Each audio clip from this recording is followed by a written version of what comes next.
이제 오늘 우리에게 주신 하나님 말씀 함께 나누겠습니다. 오늘은 예레미야 애가 5장 1절부터 22절까지 말씀 함께 보겠습니다. 제5장. 여호와여, 우리가 당한 것을 기억하시고 우리가 받은 지옥을 살펴보옵소서. 우리의 기업이 외인들에게, 우리의 집들도 이방인들에게 돌아갔나이다.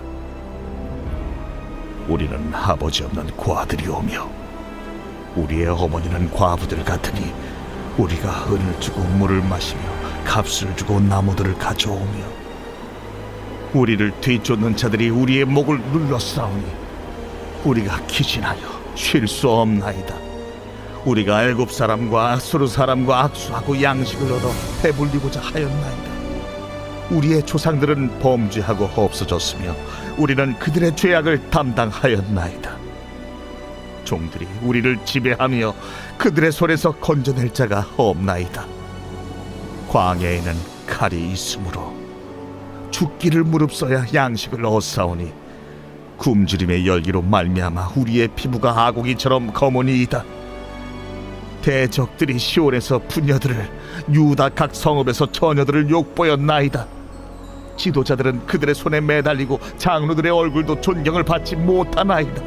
청년들이 맷돌을 치며 아이들이 나무를 치다가 엎드러지오며 노인들은 다시 성문에 앉지 못하며 청년들은 다시 노래하지 못하나이다. 우리의 마음에는 기쁨이 그쳤고 우리의 춤은 변하여 슬픔이 되어 싸우며 우리의 머리에서는 면류관이 떨어져 싸우니 오호라, 우리의 범죄 때문이니이다. 이러므로 우리의 마음이 피곤하고 이러므로 우리 눈들이 어두우며 시온산이 황폐하여 여우가 그 안에서 노나이다. 여호와여, 주는 영원히 계시오며 주의 보좌는 대대에 이르나이다. 주께서 어찌하여 우리를 영원히 잊으시오며 우리를 이같이 오래 버리시나이까? 여호와여, 우리를 주께로 돌이키소서. 그리하시면 우리가 주께로 돌아가겠사오니 우리의 날들을 다시 새롭게 하사 옛적 같게 하옵소서. 주께서 우리를 아주 버리셨사오며 우리에게 진노하심이 참으로 크시니이다.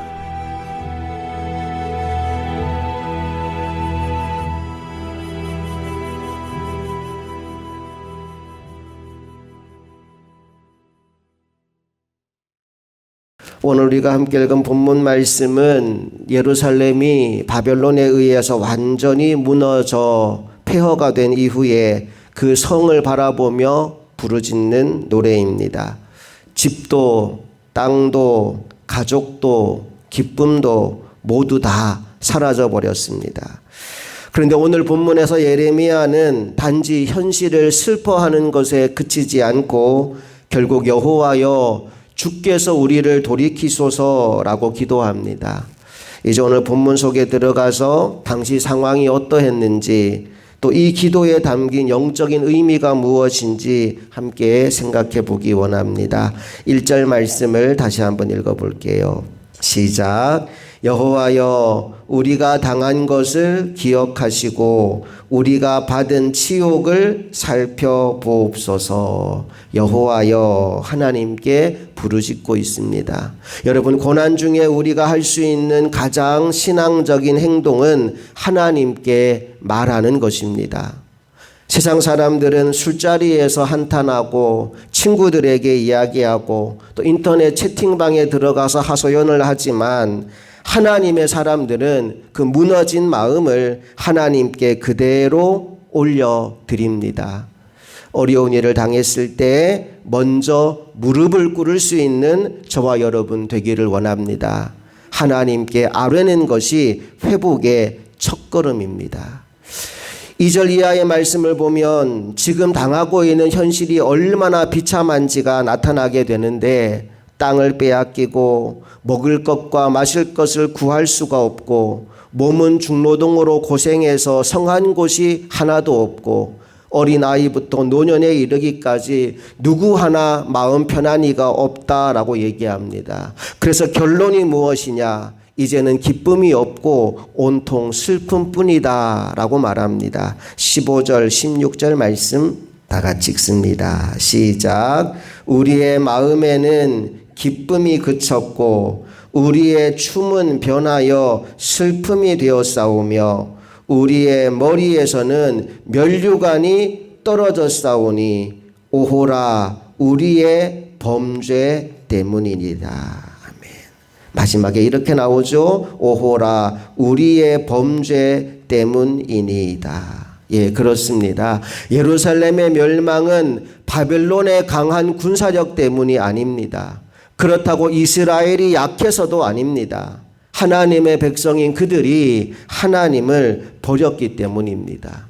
물질이 우상이 되고 정의가 사라지고 형식적인 예배만 남아 있었기 때문입니다. 오늘 우리가 이 시각으로 우리의 현실을 좀 바라보았으면 좋겠습니다. 우리가 혹시라도 하나님이 아닌 다른 것을 더 의지하고 다른 것을 더 신뢰하며 살진 않는지, 몸은 예배당에 왔다 갔다 하지만 우리의 마음과 우리의 삶은 세상에 더 가깝지 않은지 돌아보게 되기를 원합니다. 그리고 우리의 허물과 죄가 있다면 빨리 회개하고 돌이키고 하나님이 기뻐하는 자리로 옮겨지게 되기를 원합니다. 여러분, 그냥 주저앉아서 회개하는 것에 그치면 안 되고 우리가 반드시 해야 될 일이 무엇이냐? 회복의 자리로 나아가는 겁니다. 근데 오늘 본문 말씀을 보면요, 이 백성들은 회복할 능력이 없어요. 스스로 회복할 힘이 없어요. 그래서 오늘 예레미야가 어떤 기도를 하느냐? 21절 말씀 보십시다. 다 같이 시작. 여호와여 우리를 주께로 돌이키소서. 그리하시면 우리가 주께로 돌아가겠사오니 우리의 날들을 다시 새롭게 하사 옛적 같게 하옵소서. 주님께 돌아가는데 그냥 돌아가겠다라고 말하지 않아요. 먼저 하나님께 간구합니다. 여호와 하나님, 우리를 주님께로 돌이켜 주십시오. 그리하면 우리가 주님께로 돌아가겠습니다. 여호와 하나님, 우리의 날들을 다시 새롭게 해 주십시오. 그러면 우리의 삶이 옛적같이 될 것을 믿습니다. 하나님이 먼저 해 주시기를 간구하는 겁니다. 무슨 말이냐 하면 우리에게는 돌아갈 힘조차 남아있지 않다는 거예요. 하나님이 돌이켜 주셔야 우리가 돌아갈 수 있다는 겁니다.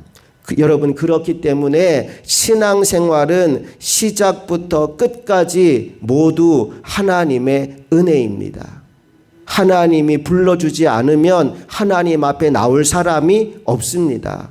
여러분은 여러분의 힘으로 여기까지 나온 것이라 생각할 수도 있지만 그렇지 않아요. 하나님이 여러분을 불러주셨기에 여러분이 이 자리에 온 줄로 믿습니다. 신앙생활은 시작부터 끝까지 하나님의 은혜입니다. 여러분, 한번 어린 양을 떠올려 보세요. 양이 길을 잃어버렸어요. 헤매고 다니다가 벼랑 끝에 절벽에 있어요. 여러분, 그 벼랑 끝에까지 간 양이 다시 돌아오는 거 자기 힘으로는 불가능합니다. 그 양은 어떻게 돌아올 수 있을까요? 양치기, 목자가 그 양을 찾아가서 그 양을 끌어안고 나와야지만 그 벼랑에서 양은 구출될 수 있는 겁니다. 우리가 그러하다는 거예요. 죄와 사망의 길을 가던 우리들을 예수 십자가 보혈의 은혜로 건져주셔서 우리를 안고 구원의 자리, 생명의 자리에 옮겨주신 것입니다. 여러분, 그 은혜에 감사하는 이 새벽 되기를 원합니다. 그리고 언제라도 우리가 다시 주님의 자리에 올 수 있도록 이 기도를 우리가 멈추지 않게 되기를 원합니다. 하나님, 나를 하나님께로 돌이켜 주십시오. 내가 하나님께로 돌아가겠습니다. 하나님, 나의 날들을 새롭게 하여 주시옵소서. 구원의 그날이 내게 회복될 것을 믿습니다. 오늘 나를 위해서도 이 기도를 해야 되겠지만 하나님을 알지 못하고 또 하나님을 떠나간 영혼들 여러분 생각나는 이들이 있다면 그들의 이름을 부르며 이렇게 기도하십시오. 하나님 그 영혼을 하나님께로 돌이켜 주십시오. 자신의 힘으로는 돌아오지 못하고 있으니 하나님께서 그 영혼을 돌이켜 주셔서 다시 하나님께로 돌아가게 하여 주옵소서. 우리의 영혼을 위해 또 구원받아야 될 그 영혼을 위해 간절히 하나님의 은혜를 구하는 이 새벽 될 수 있기를 소망합니다. 함께 기도하시겠습니다. 긍휼을 베푸시는 여호와 하나님을 찬양합니다. 우리의 범죄함 때문에 우리 인생 가운데 수많은 고난과 문제와 어려움이 찾아올 때 우리가 세상을 의지하고 주저앉아 절망하는 인생이 되지 않게 하여 주시옵소서. 우리의 도움 되신 하나님을 늘 바라보게 하시고 어떤 상황 가운데 있든지 먼저 하나님께 기도로 아뢰는 우리가 되기를 원합니다. 현실은 절망이요 슬픔뿐이라 할지라도 우리를 돌이킬 능력이 여호와 하나님께 있음을 인정하고 하나님의 은혜와 도움을 구하며 하나님의 돌이키는 은혜를 간구하는 우리 모두가 되기를 원합니다. 그래서 우리 영혼이 먼저 살고 우리를 통해 살아야 될 그 모든 영혼들이 우리의 기도를 통해 주께로 돌이키는 일들이 날마다 일어나게 하여 주시옵소서. 이 하루도 주님과 동행하며 주님이 기뻐하는 삶을 사는 인생이 되기를 간절히 소망하며 우리 주 예수 그리스도의 이름으로 기도합니다. 아멘.